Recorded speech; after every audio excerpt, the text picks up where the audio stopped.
All right, that's good enough. So I think we've already started recording. Yeah. So I just want to give you kind of a picture of what we're about. Let's see if I can make this thing get out of the way of the people I want to see. And it's so hard. I apologize for this. So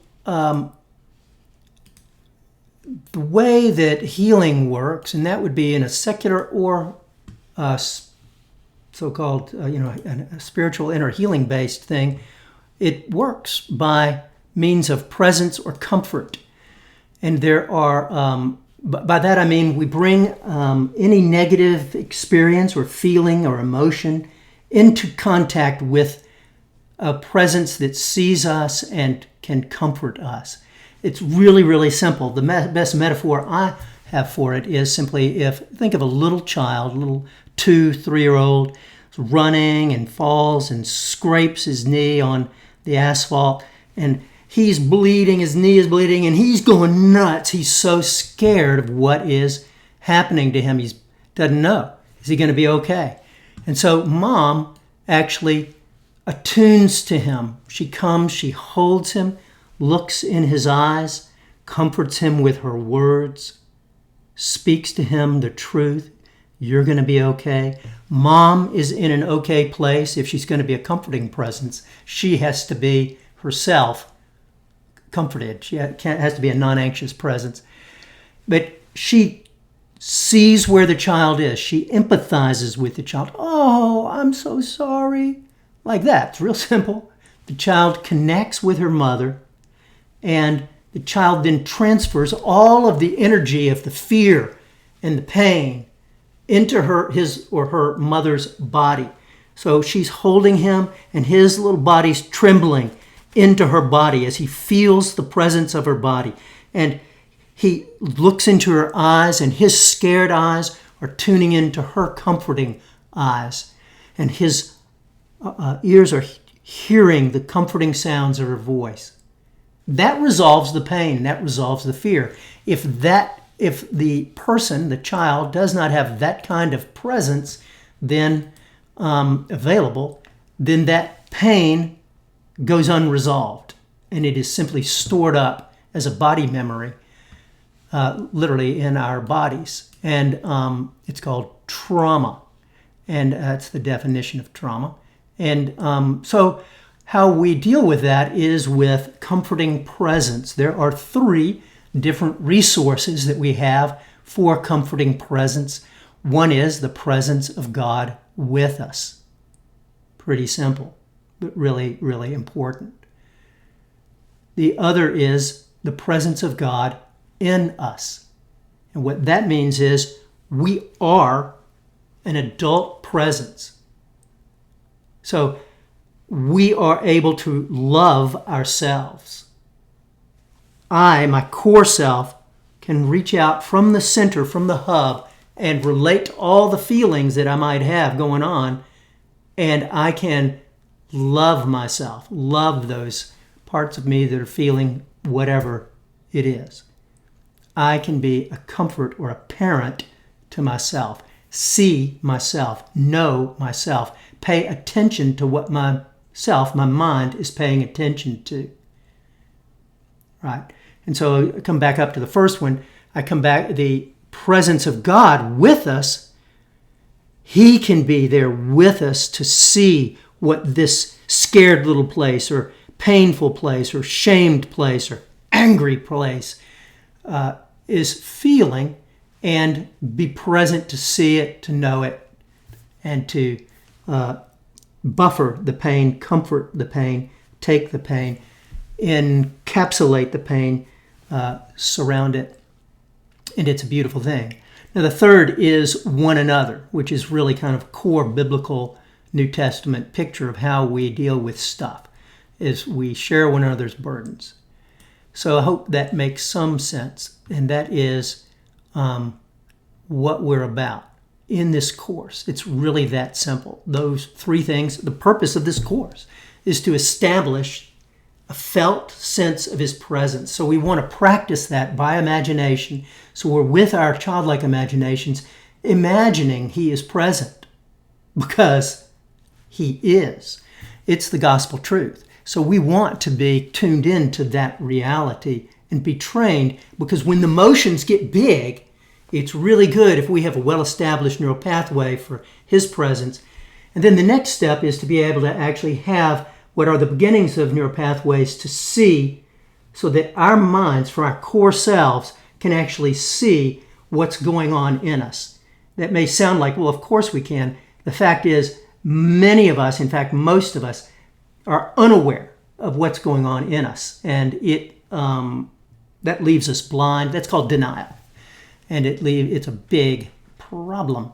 So, and that's because there really literally are no neural pathways between the prefrontal cortex and these places in our lower brains where these feelings are.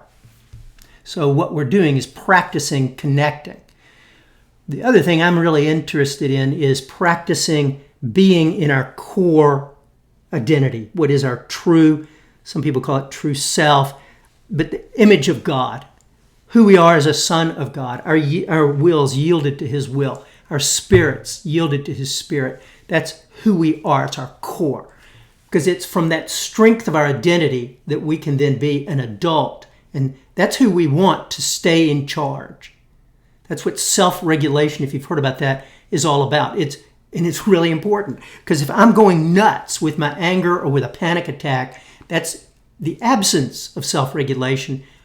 And in the context of the divine, when you've got God with us and God in us, the Spirit of God in us, that's the fruit of the Spirit called self-control, right? That doesn't happen by accident. It happens by practiced discipline so that we can actually have these connectivities when we need them. And the more you develop those connectivities, then the more deeply you can resolve ever deeper and more painful experiences. And your body knows what you can handle, typically doesn't bring it forward until you can. So I guess that's enough of that. I want to ask for questions, but I'm going to ask for questions after we do this a couple of experiential things here. And one of them is going to be, again, around Psalm 139. Going to go with the second paragraph, so to speak, of that psalm. That psalm, David is meditating on the reality that the Spirit is always there. He's right here. And there's really nowhere we can go from him. There's nothing we can do to make him be here. We don't have to do anything. He's here. And there's nowhere that he's not, or nowhere we're going to go where he's not always present. That is what we want when we're going nuts inside, when our emotions are going awry. That's what we want to be able to experience. So as I read these portions, these verses, just invite you to use your imagination to see the Spirit always present for you. Where can I go from your Spirit? Where can I flee from your presence? If I go up to the heavens, you are there. If I make my bed in the depths, you are there. If I rise on the wings of the dawn, if I settle on the far side of the sea, even there, your hand will guide me. Your right hand will hold me fast. Just feel that. His right hand will hold me fast. If I say, surely the darkness will hide me and the light become night around me, even the darkness will not be dark to you. The night will shine like the day, for darkness is as light to you. Just feel the presence of the Spirit always there, without any effort. We simply pay attention to the truth of it. Search me, O God, and know my heart. Try me and know my anxious thoughts, and see if there be any hurtful way in me, and lead me in the way everlasting. So again, it's in that secure context of the Spirit who's with us to care for us that then David is inviting the Spirit of God to search us, to know our hearts, to try us and know our anxious thoughts. That's what I was talking about before. God's Spirit is seeing that in us which has anxiety. And anxiety is typically about being stuck alone with our pain. And just notice this is written 3,000 years ago, before neuroscience, before scanning. See if there be any hurtful way in me. The Hebrew word for hurtful, you know what it means? Hurtful. It means full of hurt. Truly, it's a pathway, a way that has pain in it, hurt in it. And it also means that is hurtful to others, because it is in our painful places, the hurt places, that we are hurtful to others. That's why we need to resolve what's inside of our bodies so that we're not walking around being reactively hurtful to people in the flesh instead of walking in the Spirit, because we have established relationship between the Holy Spirit with us and within us with these places that need and want to be known and need to be integrated for our integrity. Okay, so I want to just invite you now to just remember a moment recently, hopefully this won't be too tough for most of us, a time when you were feeling some difficult negative emotion, feeling sad, ashamed, anxious, angry. Just ask, Lord, would you bring to mind an emotion recently felt of that kind?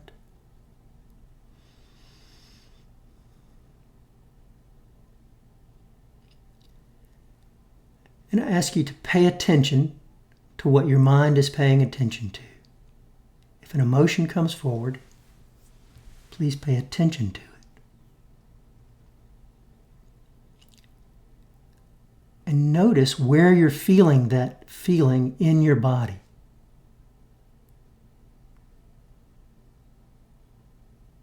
Could be tension, could be in your chest, in your throat, in your back, your neck, your stomach, could be in your hands, your face. Whatever it is. Now let the presence of the Spirit, who is everywhere surround that feeling. Let His light surround you. Let the Spirit comfort that feeling, as a mother would comfort her young child feeling some agitated emotion.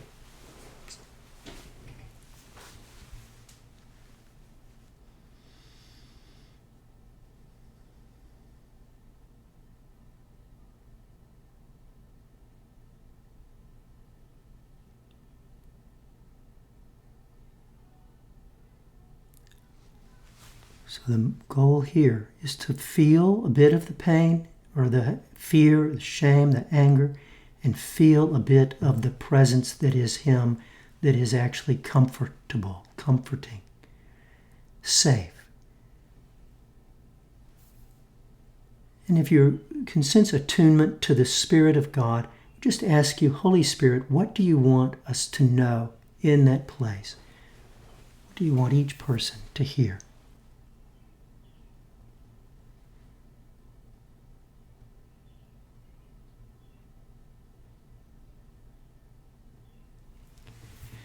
All right. So we're going to do another brief exercise now, if that's okay. And let me just again just say this. I say it every time. So I use my little she was much less. So when my youngest granddaughter was like 3 months, she's got this moose dangling in front of her face, and she just it's like spastic, trying to reach it, touch it. She can't, but she's moving toward it. She's learning how to coordinate, right?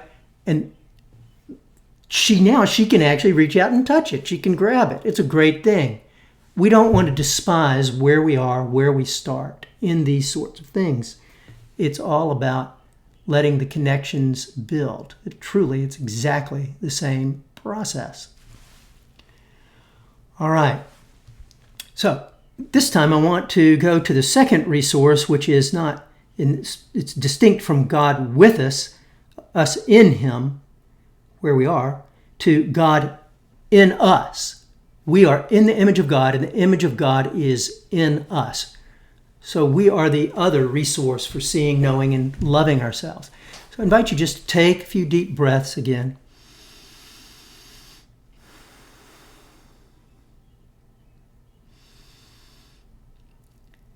I'm going to return to our very first time together, this part of the story. Then Elohim said, "Let us make man in our image, in our likeness." So Elohim created the man in his own image. Male and female created he them. And then he looks back at what he's made. He looks at what he's made and he says, "It is very good." He is very happy with you. He is bursting with joy. Very good. He is satisfied with what he has made in you. Feel his acceptance of what he's made, his approval of what he has made. You are seen by your Father. He's looking at you with joy, seen to be good enough. Visualize the smiling, pleased face of your Creator looking at you, and with your physical ears, hear him say, "Very good." See him with your physical eyes light up with joy, with delight in what he has done, what he sees in you. He sees himself in you as a man sees himself or a woman sees herself in a mirror. He identifies with you. He enjoys his image expressed in us, in our bodies, male and female. Hear him say, "You are a very good man. You are a very good woman."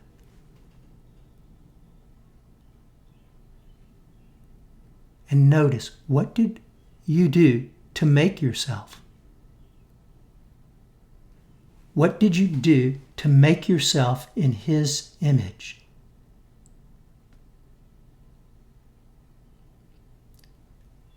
What did you do to make him see you as very good? It is who we are. This image of God is your identity. This is you, the core you, the hub, the heart, from which you can look out and see all the feelings and experience all the stuff that's going on in your life, in your body, in your domain. I just invite you every day to practice this simple meditation. And here, it just takes a few minutes. And to be honest, I have to make myself do this. I have not really been very much telling you my story. Hope to get to a touch of it today. But I really have to make myself sit down to experience being loved. to experience anything except shame, which is my default. But it's good, though, to just focus our attention back. All these other feelings can come forward, interference and dissonance and not connecting with it. But just let your mind come back to this simple sentence. It's familiar. This is the Father's words to his Son, Jesus, at his baptism. Hear with your physical ears right now, just practice that. Childlike imagination. Hear your Father's voice say your name. So it's John, he would say to me, you. Hear him say your name. You are my son. You are my daughter, whom I love. With you, I am well pleased.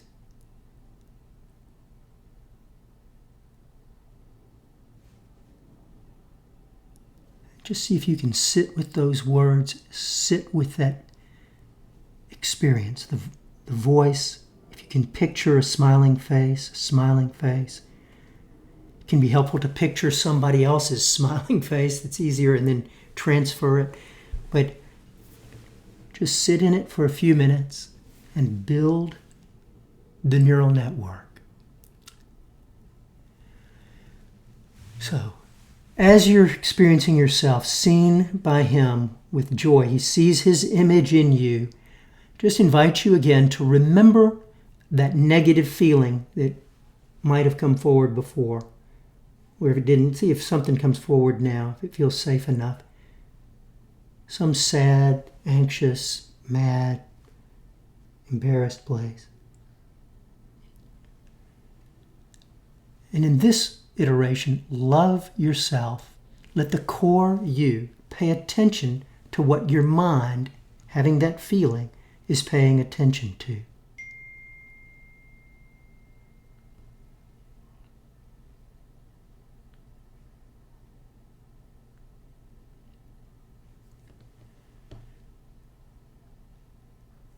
And if it's not too much, notice where you're feeling that feeling in your body.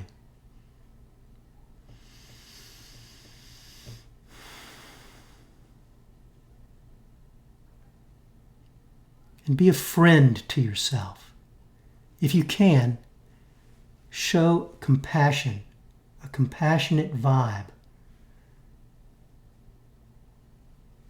projected toward yourself that's feeling that hard feeling. Be a parent, a good father, a loving mother to yourself.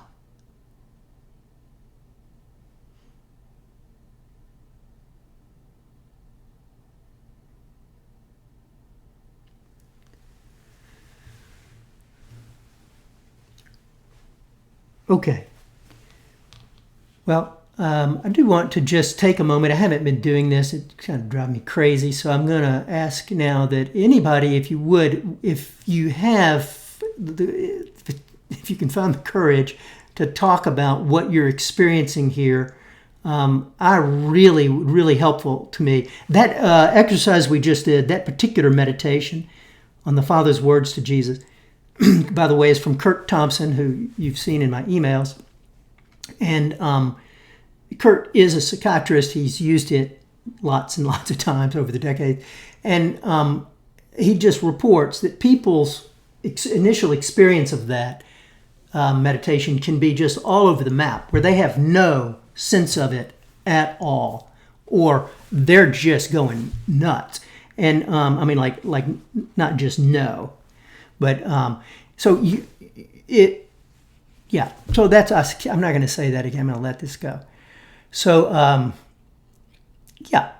So I just want to invite anybody who wants to talk about just how that one of those two exercises was going for you.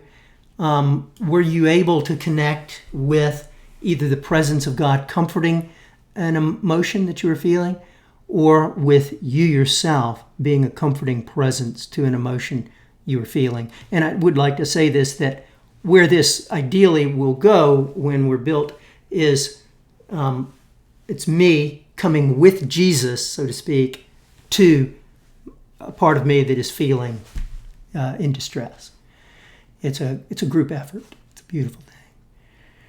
So just thought I'd just check in if anybody has anything they want to share, and there's no pressure to say anything either.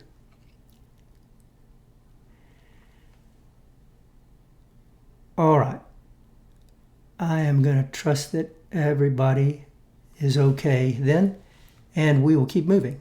And so we're going to transition now to the story. Another primary purpose of, at least my purpose here, is to retrain some people who may suffer with Western brains like mine, Westernized brains, where we're trained in decades, I mean, at least 12 years or 16 years of schooling or more to just be in a left brain cognitive mindset.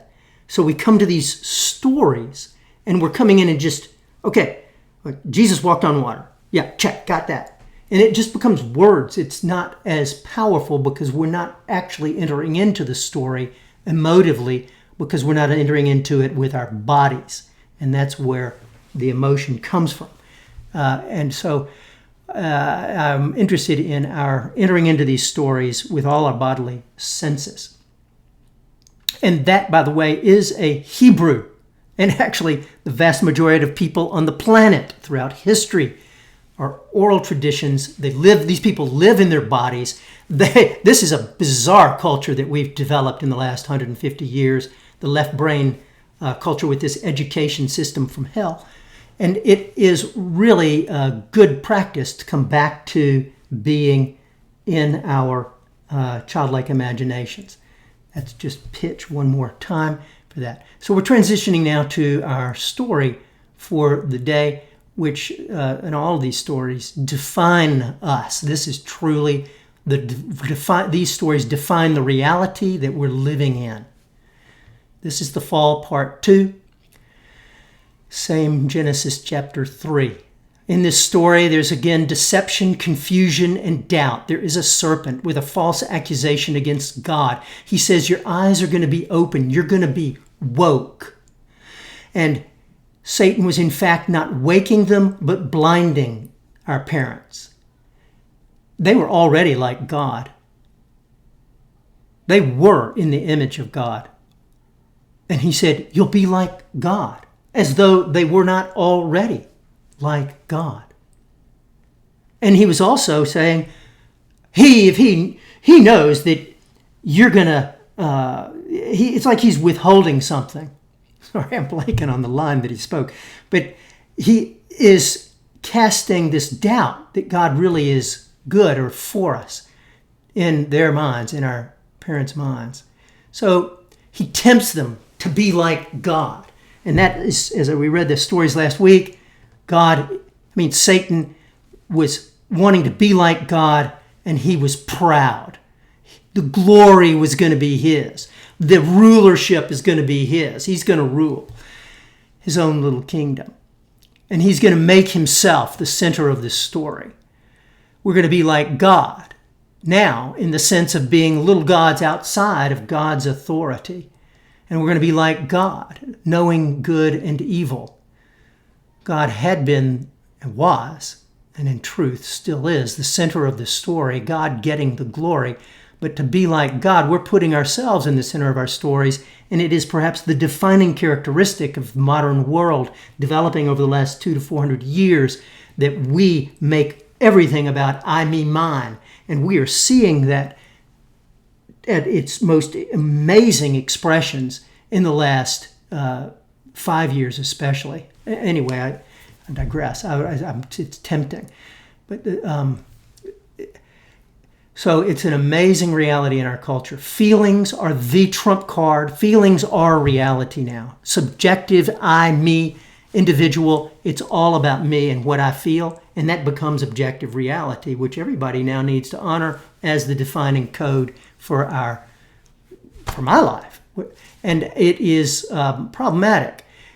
So we're in this course wanting to be able to tune into our feelings, but God knows you don't want to get into the space. I've spent too much time there over the decades I got down in the gully.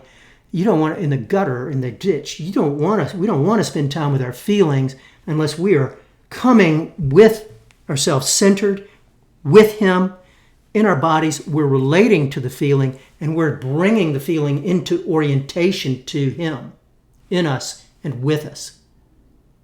Orienting to feelings is disastrous. That's mind set on the flesh, not bringing the flesh into sanctification of the surrender to the presence of the Spirit, which feels like dying.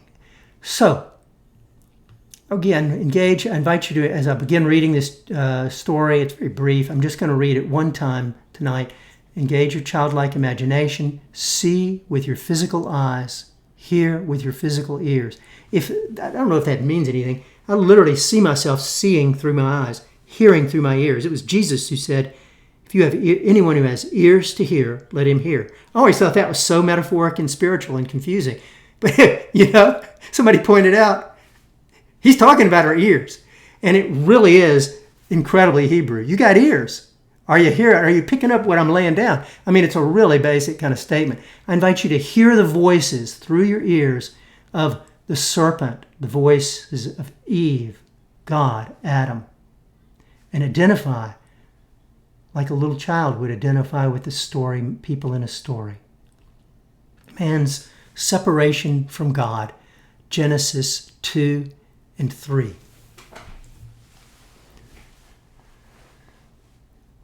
I am who I am, the mighty one on the throne. Took the man and put him in the Garden of Eden to work it and to take care of it. And the Yahweh Elohim commanded the man, you're free to eat from any tree in the garden, but you must not eat from the tree of the knowledge of good and evil, for when you eat from it, you will certainly die. Yahweh Elohim said, it is not good for the man to be alone. I will make a helper suitable for him. Adam and his wife were both naked, and they felt no shame. Now the serpent was more cunning and crafty than any of the wild animals the Yahweh Elohim had made. The serpent said to the woman, the shining one said, did Elohim really say, you must not eat from any tree in the garden? The woman said to the serpent, we may eat fruit from the trees in the garden, but Elohim did say, you must not eat fruit from the tree that is in the middle of the garden. You must not touch it, or you will die. The serpent said to the woman, you will surely not die. You surely will not die. For Elohim knows that when you eat from it, your eyes will be opened, and you will be like God. Elohim, knowing good and evil. So when the woman saw that the tree was good for food, and that it was a delight to the eyes, and that the tree was to be desired to make one wise, she took of its fruit and ate, and she also gave some to her husband who was with her, and he ate. Then the eyes of both of them were opened, and they knew that they were naked. And they sewed fig leaves together and made themselves loin coverings. Then the man and his wife heard the sound of Yahweh Elohim walking in the garden at the time of the evening breeze. And they hid themselves from Yahweh Elohim among the trees of the garden. But Yahweh Elohim called to the man, Adam, where are you? He answered, I heard you in the garden. I was afraid because I was naked, so I hid. And he said, who told you that you were naked? Have you eaten from the tree that I commanded you not to eat from?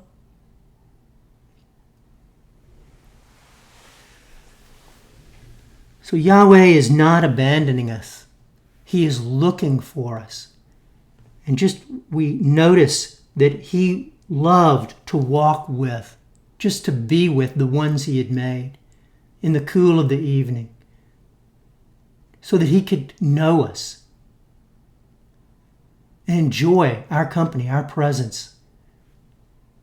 And he here is coming looking for us. He cares about us. We have a place in his heart. He's thinking about us. He comes looking for us. He initiates. He cares about us. God is for us, not against us. He's not overwhelmed by the situation.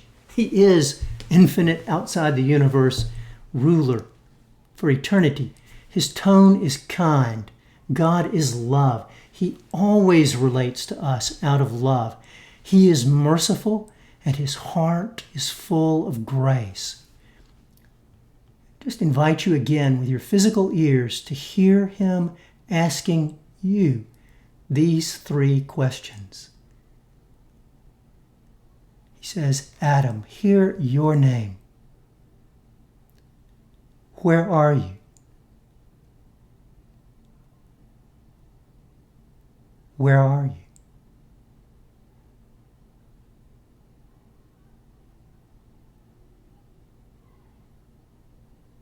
Who told you you were naked?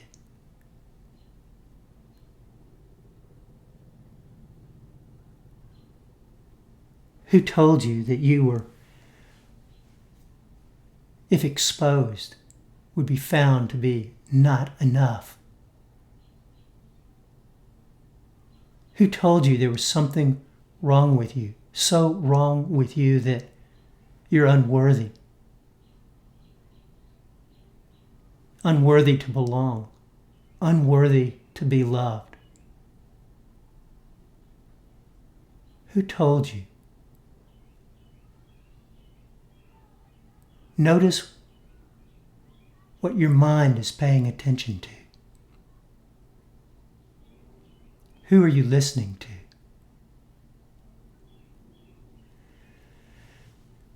And third question, have you done what I told you not to do?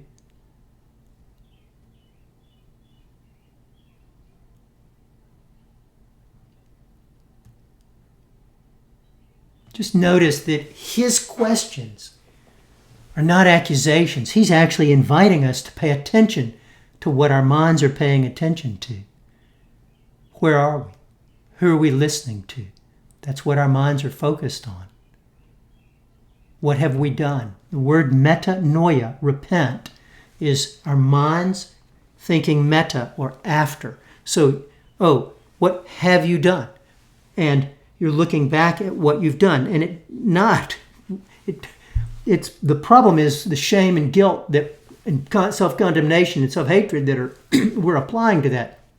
But metanoia is really just an invitation to reflect on what's been going on so that we can invite what's been going on into the kingdom, and the kingdom into where we've been. And so that we can see what our minds are focused on, who we've been listening to, paying attention to, and invite the kingdom into that space with us. And that is the pathway out. That's the path of sanctification. Repent, for the kingdom of heaven, the presence of God with us, within us, and among us is here right now. That's the core of Christian life, and it's certainly my intention to make it the core of our time together. Just notice again that God asks the question, who told you you're naked? God warned them in love because he didn't want them to suffer.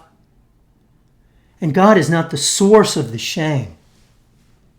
Satan is the source of the shame. God created man and woman without shame. They were naked and not ashamed. He is a good parent here, leading his children to consider their choices, to reflect on what's going on in their lives. So the problem is the accuser. He tempts us, he deceives us, he tempts us, and then he beats us up. He accuses us and condemns us for what we do under his leadership.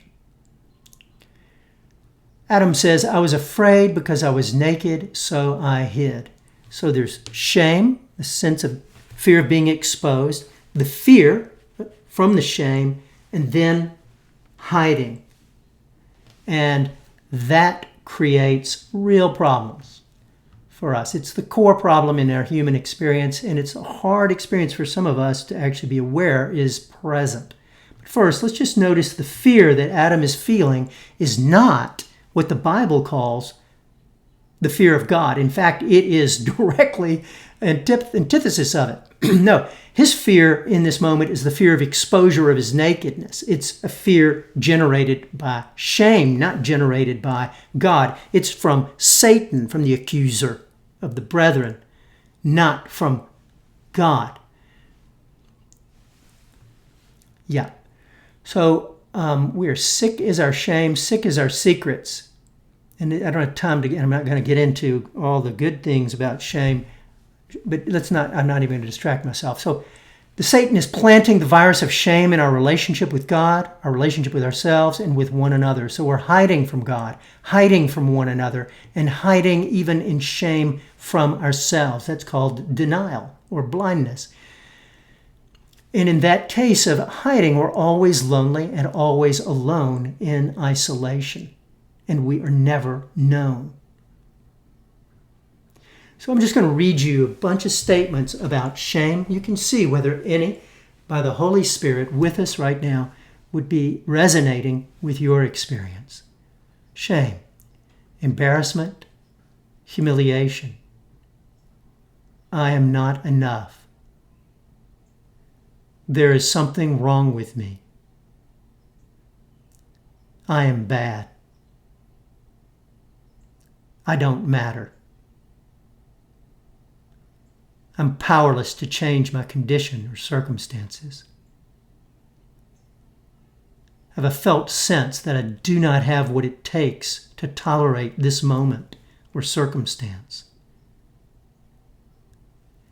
And out of shame comes the striving to perform well enough, to be seen to be good enough in order to be accepted, to be loved, to belong.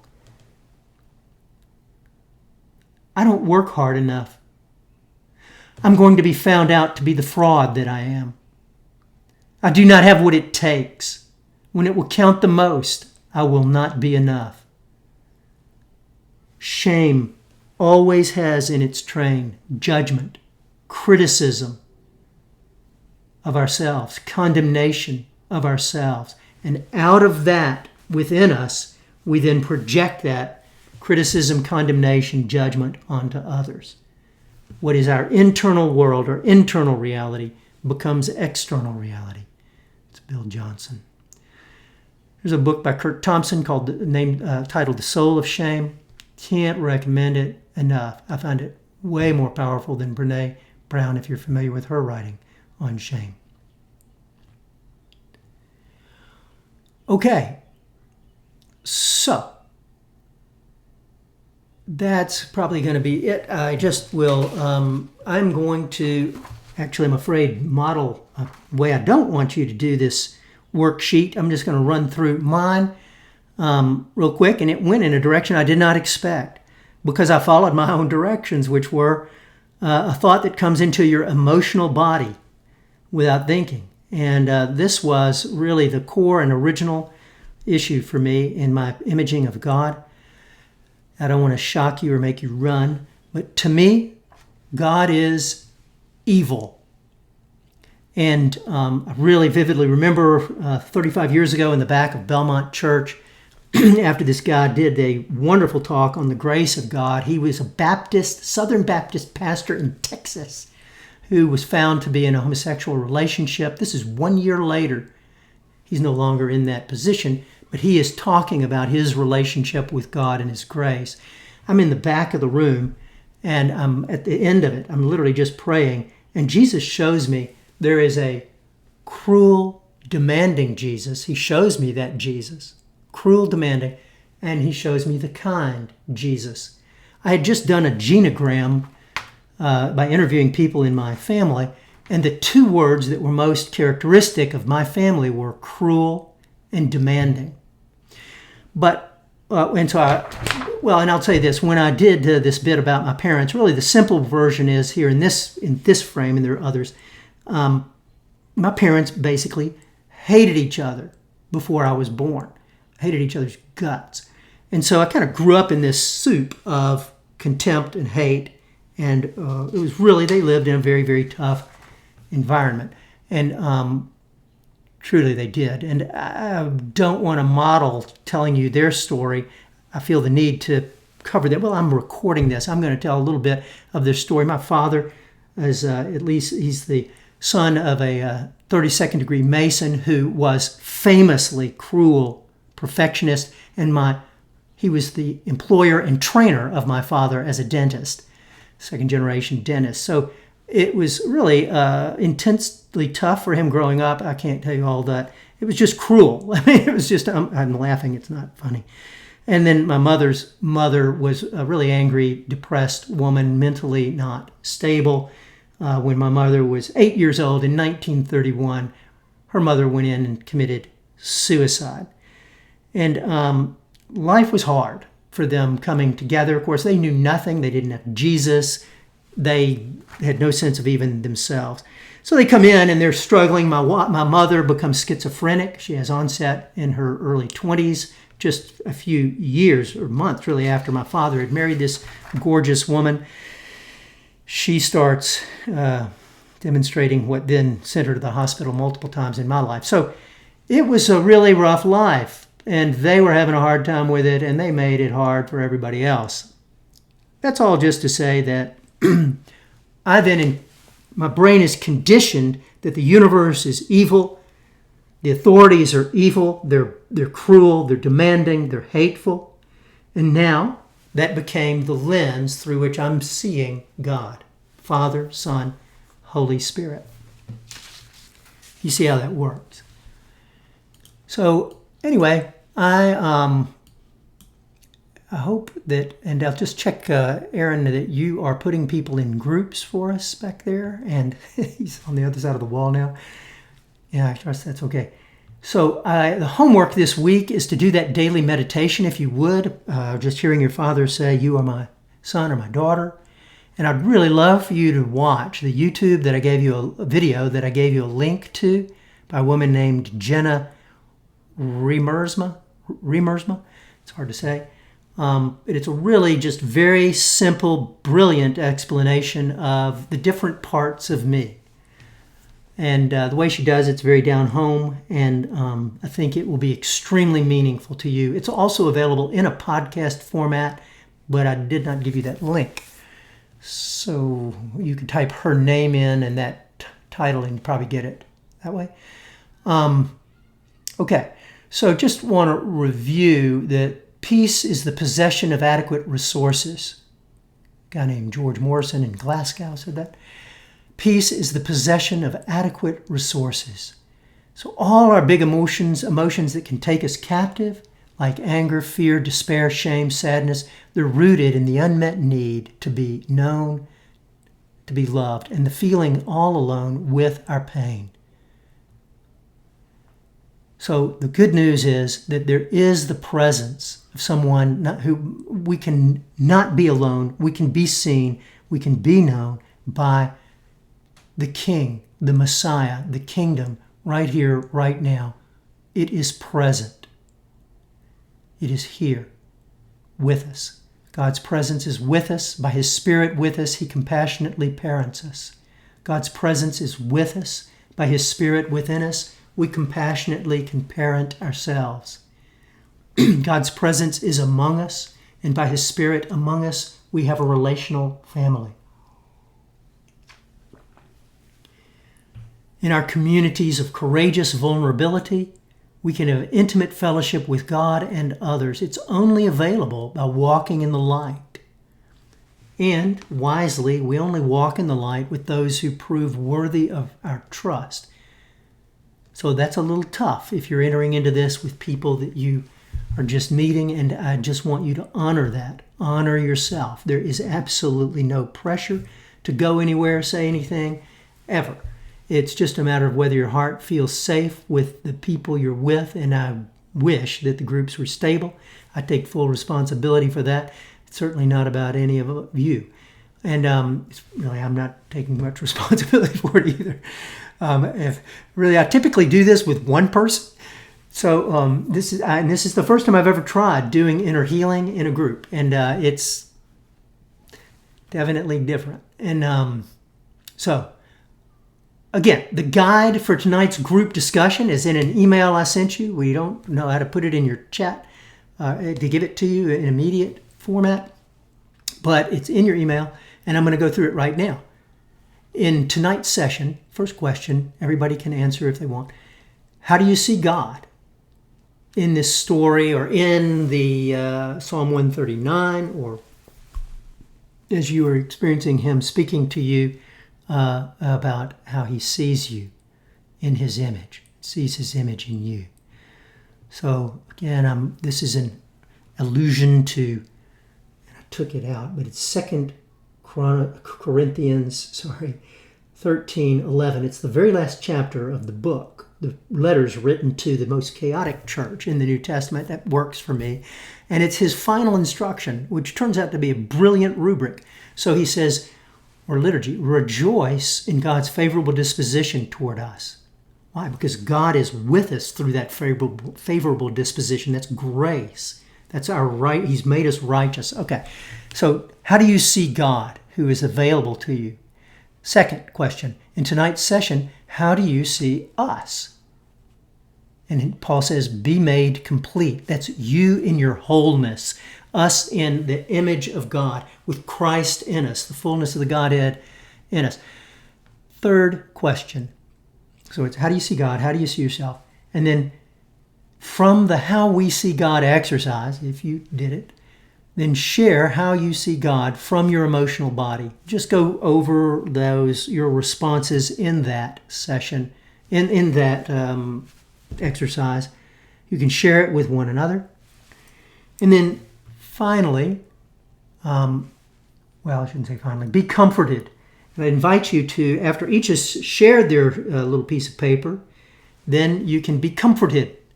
And all of you together as a group can take a couple of minutes to pay attention to what your mind is paying attention to in that emotional view of God. And I am making an assumption here. Anyway, I'll just leave it there. The assumption is that there might be something that's dissonant with, in fact, what is gospel truth of who he is. So you pay attention to that feeling about him. And then, because it's really powerful, paying attention creates neural connection, and ironically, it creates a space between you, your true self, who's paying attention, and you, who's feeling all that, and that feeling all that might have been in complete control of your body. Does that make sense? So by attention, we actually get first space, and then from that space that's created, we begin to integrate. It's really, but I probably am way ahead of the game. So allow God who is with you and the God who is in you to comfort your difficult feelings about God. It's just what we were doing before. Then you can share your experiences of letting him comfort you in your experience of God, your feeling about God.